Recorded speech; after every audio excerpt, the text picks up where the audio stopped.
Live from the TRICHOMES.com studios in Southern California, it's time for your Morning Buzz.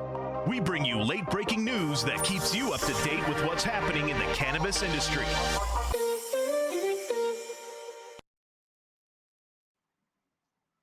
Hey, good morning. Happy April 14th. And let's get right into it. Here are your top headlines from around the cannabis news world. So, New Jersey approves medical cannabis businesses to begin adult use sales in just weeks. And then the New York senator files a bill to promote marijuana banking by giving financial institutions access to business information. And finally, Pennsylvania Senate approves marijuana banking bill, sending it to the House. And again, today's April 14th, and those are your top headlines. So, getting right into it, uh, you know, boils down to the fact that we've got some movement on the banking, and we've been uh, talking about what that means to the safety of not only the dispensaries and that kind of thing, but really the overall forward movement of the industry. And so, uh, you know, within the banking and that kind of stuff, that's a big deal. That's why we're covering it today. On the other hand, first story that we have here is going to be about New Jersey approving medical cannabis business to begin adult use sales in weeks. Um, right now, you've got New Jersey that's trying to basically get ahead of New York in these sales, because once New York turns on, they're going to lose a lot of this stuff right away. Sorry about that. I'm messing with the computer here. Let's see. So, with the summer tourism season around the corner, 7 companies who will operate 13 shops received permission to expand to serve both patients and any consumer who is at least 21 years old. The companies are Acreage, CCF New Jersey, Curaleaf, Columbia Care, Verano, GTI New Jersey, and Ascend New Jersey. Excuse me, and TerraSend, which are some of the biggest cannabis companies known as multi-state operators, or MSOs, in the U.S.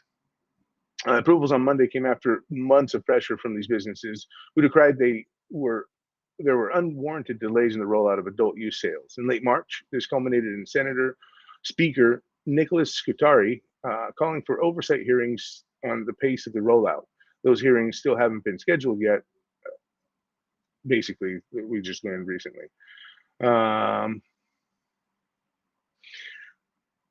So the CRC is reviewing applications for new conditional use retail licenses, and its last meeting approved 68 conditional licenses for applications who want to grow and manufacture cannabis. Well, as you might have noticed, the people on that list, that was definitely, as they mentioned, the largest of the large when it comes down to MSOs and that kind of thing. And when trying to get behind lobbyists, and when trying to lobby an issue, it's usually the people with the most money that get things to happen. And in this case, it seems that basically that's what's happening here. Overall, with things being as they are, with MSOs being a part of the current cannabis landscape, especially over there on the East Coast, it's good, I think, to have someone leading the charge there, because essentially this is getting New Jersey to a level of competition with New York faster than they would have on their own, or within the fact that these delays were happening. So in this particular case, it seems good that the MSOs are making headway there and using their money and their clout to get the state online for both the people of the cannabis industry and then the people who are looking to purchase it on the legal level. Let's see, Steve, I'll get back to that. Steve Wood said New Jersey needs homegrown too.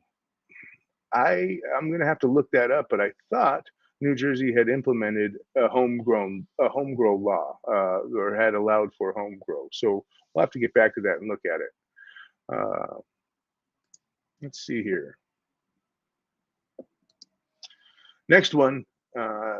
Next headline is New York Senator files bill to promote marijuana banking by giving financial institutions access to business information.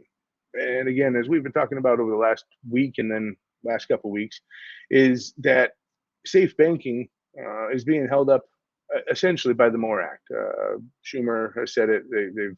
They've definitely said it on the level of, hey, we're not going to let the Banking Pass Act before we get this reform bill in, and that's putting other people in jeopardy, whether they like it or not, whether we like it or not. This is what's happening, and now the onus is falling onto the states to protect the people who are bringing them the money, who literally are filling the coffers. So a New York state senator wants to give banks in the state a little peace of mind about working with legal marijuana businesses, filing a bill on Tuesday that would allow regulators to disclose certain information about cannabis licenses to financial institutions. Cooney's new bill, SB S8758, would take a modest step at the state level by authorizing the Office of Cannabis Management, OCM, to share, quote unquote, any and all information obtained from applicants and licenses to requesting financial institutions for the purpose of consideration and compliance. A justification section for the measure, which has been referred to as the Senate Investigations and Government Operations Committee, says that the federal prohibition of marijuana creates challenges to banking licensed cannabis companies. I guess, that quote is no duh. It's basically, let's see, due to rigorous federal compliance rules and anti-money laundering laws, financial institutions faced increased costs with little to no incentive to take on cannabis businesses as clients, it says, noting that federal guidance in place requires banks to submit suspicious activities reports from marijuana-related transactions, which could be costly and onerous. So they're going into the fact that why is this a problem? Why why are state banks reluctant to take on cannabis businesses? Well, it's because the feds. It's because essentially federal law and federal dictation doesn't allow for this. They don't see cannabis or medical marijuana as something legal. And again, it's right now, as the laws are in place, it's not meant for us to be banking. It's meant for us to get caught through banking. It's meant us to get caught up through banking. So as in the state we're going to discuss next with Pennsylvania and here with New York, this is a huge thing. I know California has taken some steps, but it's been mostly on the individual bank level when you're talking about credit unions and doing that kind of thing. New York and Pennsylvania are a couple of the first ones to get something through, and I really see that as a bright side because, again, number one, protection for everybody, right? Nobody, whether you're shopping or you're running a shop, should have to worry about being held up because you're a target for money, you're a target for cash, being there, and this is going to change some things definitely because cash is the low-hanging fruit. All right, and let's go ahead and check out Pennsylvania real quick. I imagine it'll be a little bit more of the same, but let's see if their bill has anything in specific to talk about, or if, let's see. So the Pennsylvania Senate on Wednesday approved a bill to safeguard banks and insurers against being penalized by state regulators for working with state legal medical marijuana businesses. The bipartisan legislation from Senators John DeSanto and Sharif Street moved through two committees in recent days before being taken up on the floor and passing in a 46-3 vote. Well, now that's overwhelmingly positive, right? And now it heads to the House. This effort is yet another example of how states are working to provide financial protections to institutions that are willing to service the cannabis market as Congress continues to stall on a federal fix. Here's a quote from Senator John DeSanto. Today, the Senate passed my bill to provide state legal cannabis businesses better access to banking and insurance services. Banking this cash safely in PA will grow our economy and help lower costs for medical cannabis consumers. Goes on in a different quote to say, federal prohibition has forced the cannabis industry to deal with cash, as proceeds may be considered a federal crime, and makes dispensaries a target for armed robbery, just as we were saying, So again, these guys are getting it, finally. They're finally understanding, and what did it take? Some headlines where people were murdered. But it's not like this wasn't happening before. It's not like people weren't getting held up for this, and really for it to have taken this long to get into place here. Um, yeah, it's just one more of these atrocities attached to the cannabis industry, and we're working through it. The positive part about it is there are things in place right now, and it looks like these states are looking to not only protect the businesses but also protect the people who are patrons of them. So that's the three headlines for the morning. If there's anything that we want to talk about over here in the comments, I'm ready for it. But today it's a little bit of a slower federal news day. Again, we're not looking to kind of get swept up in the hype of opinions and or putting it out there for reading other people's opinions and doing that kind of thing. And we definitely like to kind of discuss here amongst ourselves and within um, within the comments and chats. So let's see, we'll go to the top. And yeah, positive sentiment right here. Go Jersey. Good morning to you, Danny Tomlin. I sure hope they federally decriminalize it as well. That would give a lot more governance to the states. Steve Woods, I want to get back to you about that. New Jersey needs homegrown too. I'm going to go ahead and yeah, we're going to figure that out. Michael Payton Sr., you're on deck. Dositos for breakfast, toasted. What? Roll call? And you're here. Good to see you, sir.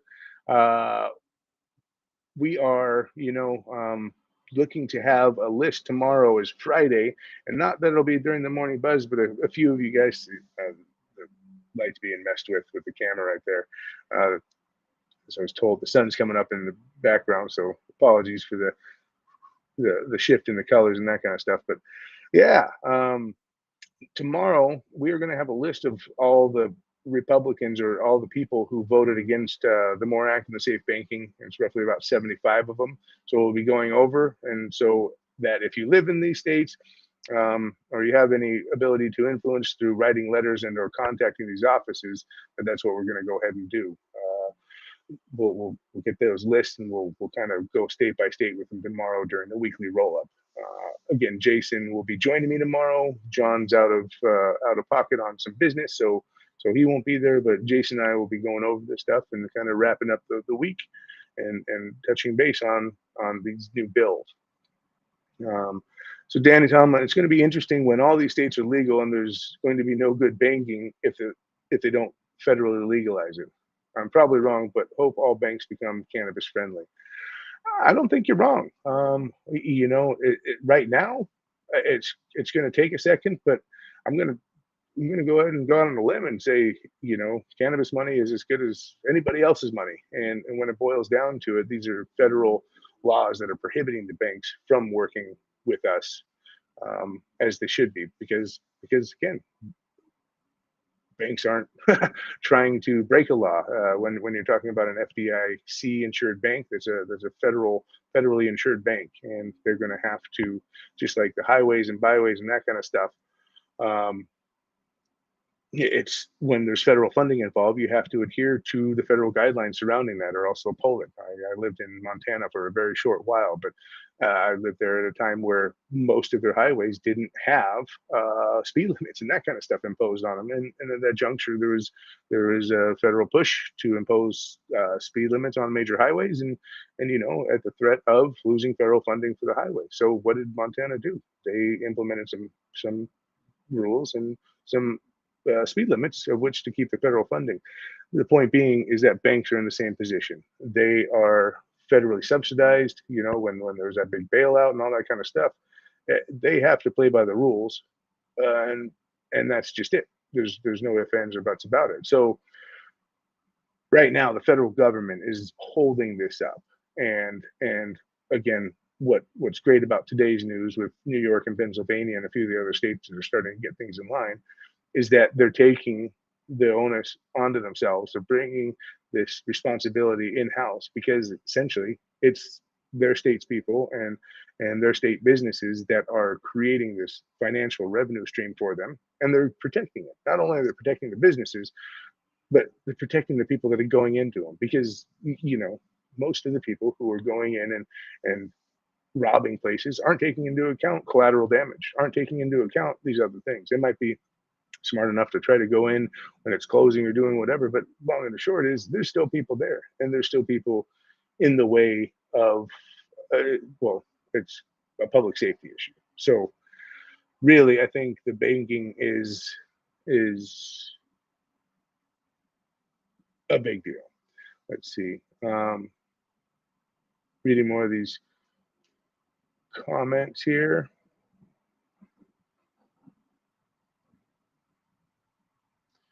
Hey, Bradley Ridgely, thanks for the blessings from Pennsylvania.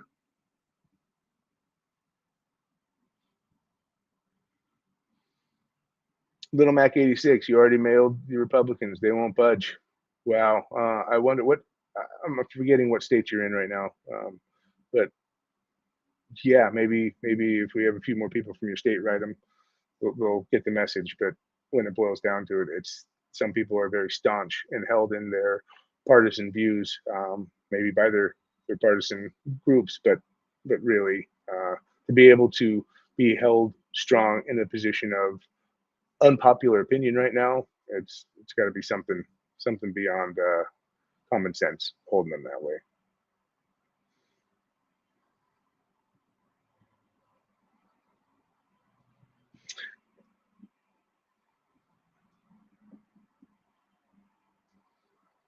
All right, Danny Tomlin, you're in Kentucky and you don't see why they don't just pass it. I don't know either. Again, it's boiling down to the local politics, and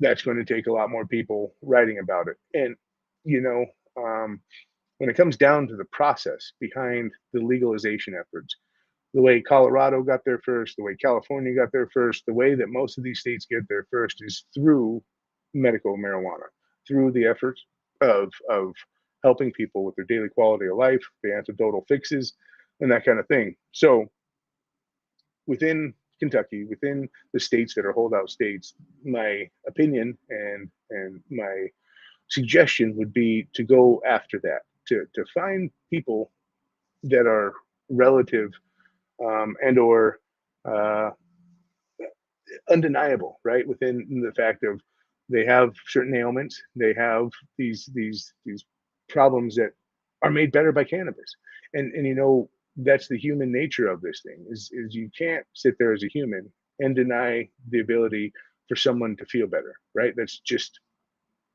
inhumane, right? If there's something that can bring somebody a little bit of peace without the side effects of all the big pharma and all that kind of stuff, it's inhumane.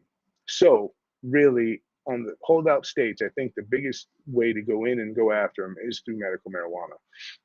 Now, Kentucky, I see if I go down the comments a little bit more, Kentucky can't even get medical because of the senators not liking it, and it's BS. So I'm politically, I read the cannabis news and that kind of thing. When it comes down to senators and how getting them voted out and or writing them or writing the people surrounding them, the representatives, that kind of thing, really, you basically act with your vote, right? And I know that's a time sensitive thing and it takes a long time to do these things, but basically, Cody, we need them to be heard. And so it comes down with signature gathering, and it comes down with getting the numbers, getting the addresses, and putting together basically campaigns of people flooding the mailboxes, flooding the emails, and doing that kind of thing. And so, yeah, within that, I don't know where we're at in the fight, but 10 years ago, more than half these states weren't in effect, and 20 years ago, California was just starting with the laws, and as one of the first states to allow for it and the most progressive in that stance. It's taken a long time to get to where we're at. So it's not a fast fight.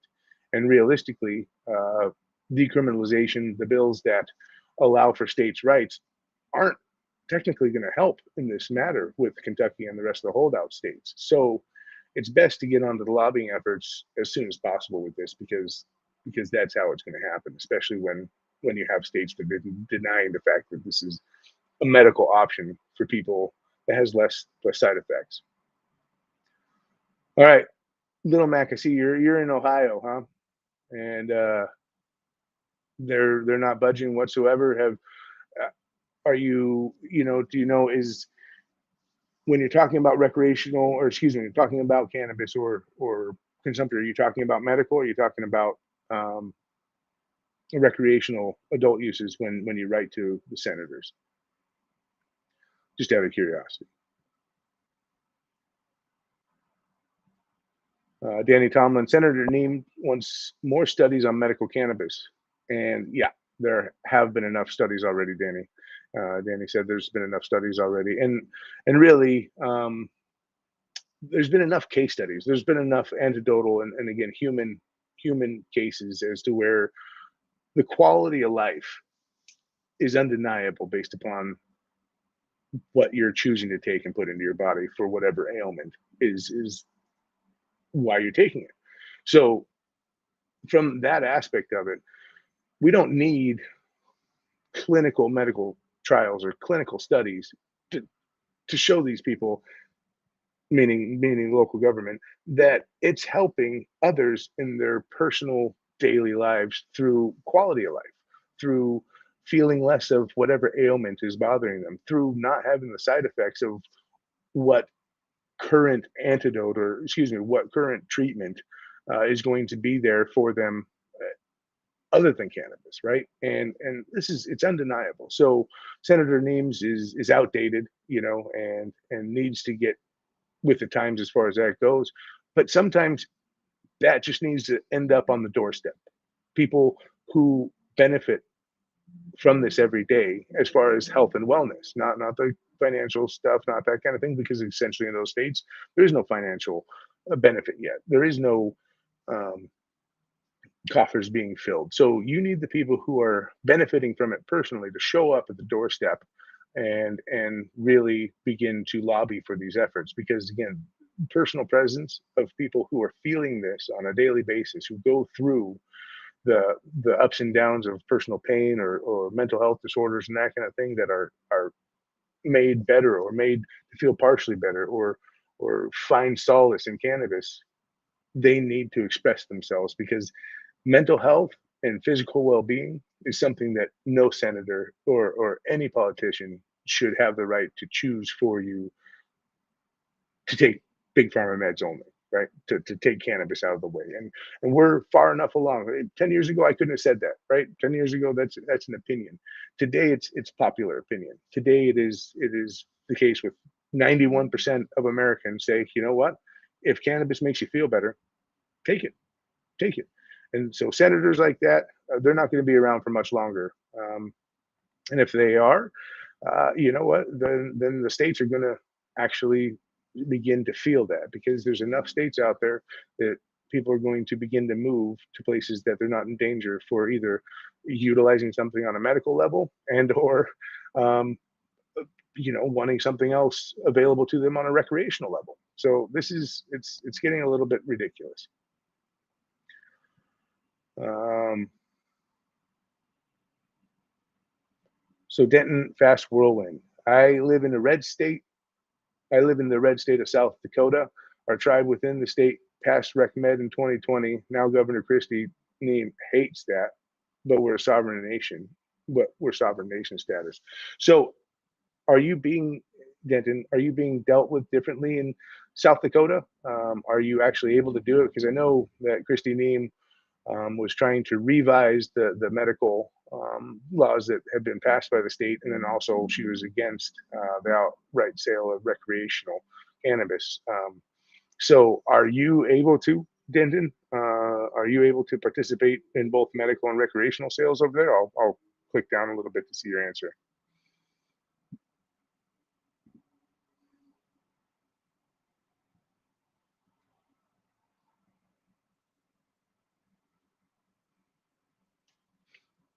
Okay.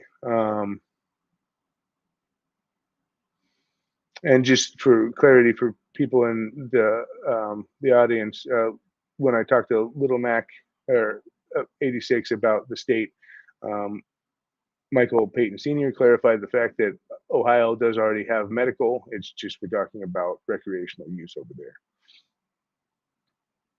So, Denton, your tribe has both sales going for that. That is that's interesting that they're letting that be. I know that here in California, a lot of stuff was passed on tribal land, and a lot of things started happening. But then there was raids, federal raids happening, and things that got shut down pretty big over here in California. And I do believe it was mainly because of the people who these tribes got involved with out here.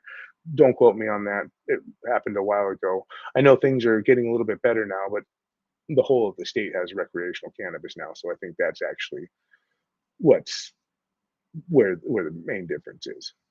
But thanks for keying in with that.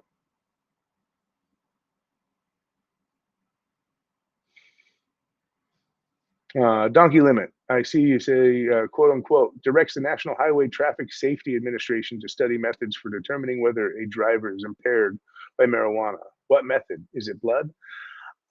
You know, really, I know that right now when it comes down to impairment testing, they're finding out that there's no real good way at the moment to figure who's directly under the influence or how quickly it happened. Not tested and regulated, not undeniable by the police yet, right? So if you get pulled over and they take a saliva test or they take a blood test or whatnot, cannabis is going to be in your system. I'm sure they're going to figure out how to decode blood tests and stuff like that. But right as of right now, I do believe here in California, like basically smelling cannabis isn't even probable cause for searching your car anymore. And what I've been told is that basically you'd have to be caught either with smoke in the car or a smoking joint in hand to get a DUI based on the fact, or just be completely inebriated based on the fact that they can't tell. You know, if you smoked cannabis a week ago, it's still going to be in your system.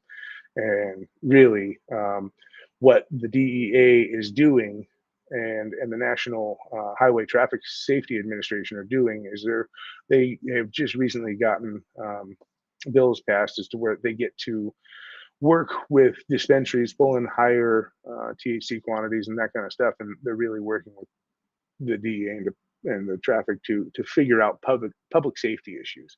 And I believe part of the public safety issues has to do with determining how how high somebody is while they're driving. But I don't think they're there yet. And so, um, you know, as a secondary means of determining whether somebody's drunk or not, I know that you have the breathalyzer, and if you refuse the breathalyzer, you get taken in and they take your blood.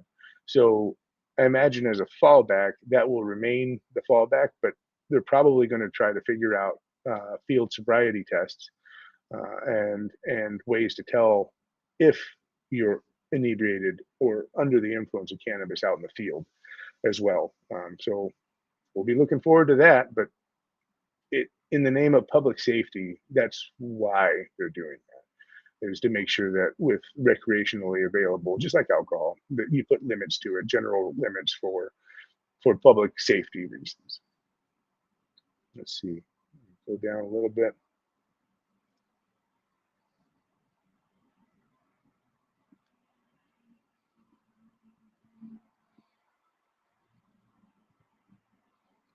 So lost 9-6er. People are still getting arrested in Philly. Not gonna lie, I still go to Rittenhouse sometimes to spark. Now, I'm not gonna lie, I don't know where Rittenhouse is, but people are still getting arrested in Philly, and this is happening even with laws put into place here, huh? Let's see. So Philly is part of Pennsylvania, which is passing a cannabis banking law right now, and you're saying that they're still arresting people for it. That's That's a little bit outlandish, a little bit crazy. I wonder if it's if you're talking about people who are, moving illicit packs and that kind of thing, because it's still happening here in California. If you look at Operation Hammer here in San Bernardino, it's roughly every week they're pulling out, 40, 50 greenhouses and arresting 40, 50 people just for being a part of organized crime and being part of larger grows and that kind of thing. So even here in California, where everything's legal and basically a slap on the wrist for growing over 6 plants, people are getting arrested now on conspiracy to commit crimes and committing larger crimes still.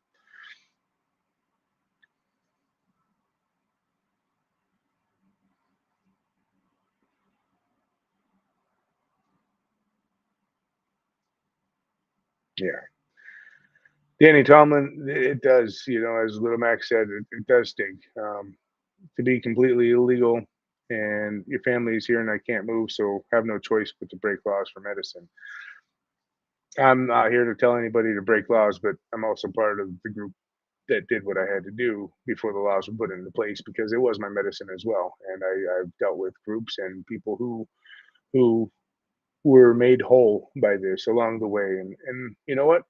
It was worth it to risk it. It really was. It was something that even parents like mine who were very conservative Republicans, you know, they were able to see well over a decade ago what happens when people are utilizing cannabis correctly, replacing other pharmaceuticals with cannabis, and improving their daily lives on their own with this medicine rather than succumbing to doctor prescribed pills. I've worked with people um, through spinal cord injury networking groups and desert AIDS projects and cancer projects and that kind of stuff. And when you look at these individuals who come in to get treatment, to come in to get the RSO, to come in and get flower just to make them hungry, during their chemo and during these things, it's it's night and day. It's undeniable. If these senators would just take a moment and watch some of this, it would be it would be to the benefit. It would be to all of our benefit. So these holdout states, they need to get this going. Let's see. Conscious, we're about at the end of this. It says I'm the only one talking about this today. Do you think the bill will pass the Senate? Right now, when it comes down to the bill, I'm going to have to. Well, I don't want to assume anything. Would you please let me know? Because we talked about a couple bills here in New York and Pennsylvania. You want to elaborate on that? Um, which bill you're talking about, and then I'm going to go ahead and close out with that question. Hey, Lost 96. Hey, thanks for checking in. Really enjoyed having you here. Thanks for the questions and the comments.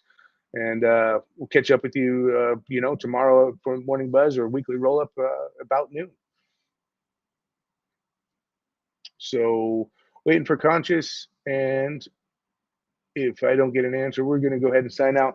If this is your first time to the channel, please, give us a like and subscribe. It helps other people. We had a lot of new people come in today. We're trying some new things with the format. I will not always be sitting freeway side here. We're going to be getting